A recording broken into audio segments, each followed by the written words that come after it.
2024 মাধ্যমিক এবং উচ্চ মাধ্যমিক সকল ছাত্রছাত্রীদের জন্য এই মুহূর্তে একটা বিরাট সুখবর। 2024 আপনাদের কিন্তু অতিরিক্ত ছাড় দেওয়া হচ্ছে, সেটা আপনাদের এমসিকিউ এর ক্ষেত্রে, এসিকিউ এর ক্ষেত্রে এবং তার সাথে আপনাদের বড় কোশ্চেনের ক্ষেত্রে, সমস্ত ক্ষেত্রে কিন্তু আপনাদের অতিরিক্ত ছাড় দেওয়া হচ্ছে 2024 মাধ্যমিক এবং উচ্চ মাধ্যমিক সকল ছাত্রছাত্রীদের জন্য।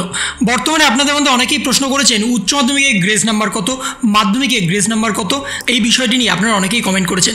কিন্তু তার সাথে মধ্যশিক্ষা পর্ষদের তরফ থেকে কিছুদিন আগে একটি বিশেষ ঘোষণা করে দেওয়া হয়েছিল, এবছর মাধ্যমিকের সকল ছাত্রছাত্রীদের খাতা দেখাতে অতিরিক্ত 10% ছাড় দেওয়া হচ্ছে। এই বিষয়ে হয়তো আপনারা সবাই এতক্ষণে জেনে গেছেন, কিন্তু উচ্চ মাধ্যমিকের ক্ষেত্রে এখনো পর্যন্ত এরকম কোনো বিজ্ঞপ্তি প্রকাশ করা হয়নি।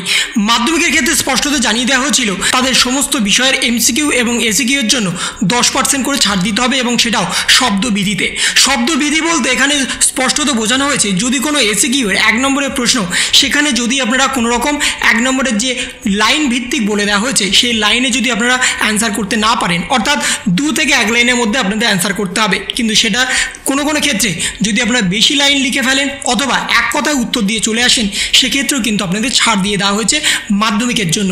কিন্তু উচ্চ মাধ্যমিকে সরাসরি এখনও পর্যন্ত এরকম কোনো মন্তব্য করেনি উচ্চ মাধ্যমিক শিক্ষা সংসদের সভাপতি চিরঞ্জীব ভট্টাচার্য। কিন্তু উচ্চ মাধ্যমিকের গ্রেস নাম্বারের পরিমাণটা কিন্তু অন্যান্য বছরের থেকে এবছরে অনেকটাই বেশি, 3-এর বদলে কিন্তু 6 করে দেওয়া হয়েছে। এই বিষয়টা হয়তো আপনারা জানেন।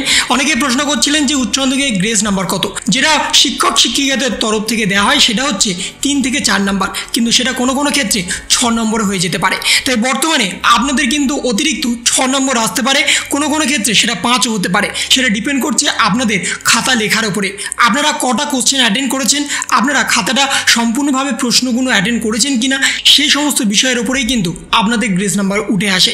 তাই বর্তমানে কেউ যদি 16 বা 17 পেয়ে আসেন, বা আপনারা যদি 18 নম্বরে অ্যান্সার করে আসেন, তবেও কিন্তু আপনাদের গ্রেস নাম্বার দেওয়া হবে। এবং উচ্চ মাধ্যমিকে প্র্যাকটিক্যালের জন্য আলাদা নাম্বার এবং তার সাথে থিওরির জন্য আলাদা নাম্বার। প্র্যাকটিক্যালের নাম্বারটা ছেড়েই দিন আপনারা, কারণ প্র্যাকটিক্যালে আপনারা সবাই পাস করছেন, এই বিষয়ে আপনাদের কোনো রকম টেনশন নেই। কিন্তু থিওরিটিক্যাল পেপারে, যেটা আপনাদের মধ্যে অনেকেরই প্রশ্ন আছে, আমরা 16 নম্বর অ্যাটেন্ড করেছি, 17 নম্বর অ্যাটেন্ড করেছি, তাহলে কি আমাদের পাস করিয়ে দেওয়া হবে? সেটা সম্পূর্ণভাবে গ্রেস নাম্বারের উপরে এখন আপনাদের ডিপেন্ড করতে হবে। অর্থাৎ গ্রেস নাম্বার যদি আপনাদের 5 থেকে 6 নম্বর দিয়ে দেয়, তাহলে কিন্তু আপনারা ইজিলি পাস করে যাবেন। সেটা ডিপেন্ড করছে আপনাদের থিওরিটিক্যাল পেপার 70-এ হয়েছে নাকি 80-তে হয়েছে। তাই গ্রেস নাম্বারের উপর যদি আপনারা পুরোটা ভরসা করেন, তাহলে কিন্তু আপনাদের অনেকটাই অসুবিধা হতে পারে। বাকি যে পরীক্ষাগুলো আছে সেই পরীক্ষাগুলো কিন্তু আপনাদের ভালো করে দিতে হবে, এবং সেখানে যদি আপনাদের ভালো স্কোর হয়, তাহলে কিন্তু অতিরিক্ত গ্রেস নাম্বারও চলে আসতে পারে। এবং তার সাথে আপনাদের পিপিআর এবং পিপিএস করারও সুযোগ থাকছে 2024 সালে। পিপিআর বা পিপিএস করতেও আপনারা দিতে পারবেন, সেখানেও কিন্তু আপনাদের নাম্বার বাড়বে, এবং সেটাও পরীক্ষার রেজাল্ট বেরোনোর 1 সপ্তাহের মধ্যেই কিন্তু এই কাজটা করতে হবে। তো এই ছিল একটা ছোট্ট ইনফরমেশন আপনাদের সকলের জন্য। যদি আপনাদের ভিডিওটা ভালো লেগে থাকে তবে লাইক করুন, শেয়ার করুন এবং অবশ্যই সাবস্ক্রাইব করুন। তার পাশাপাশি আপনার মতামত কমেন্টের মাধ্যমে জানান।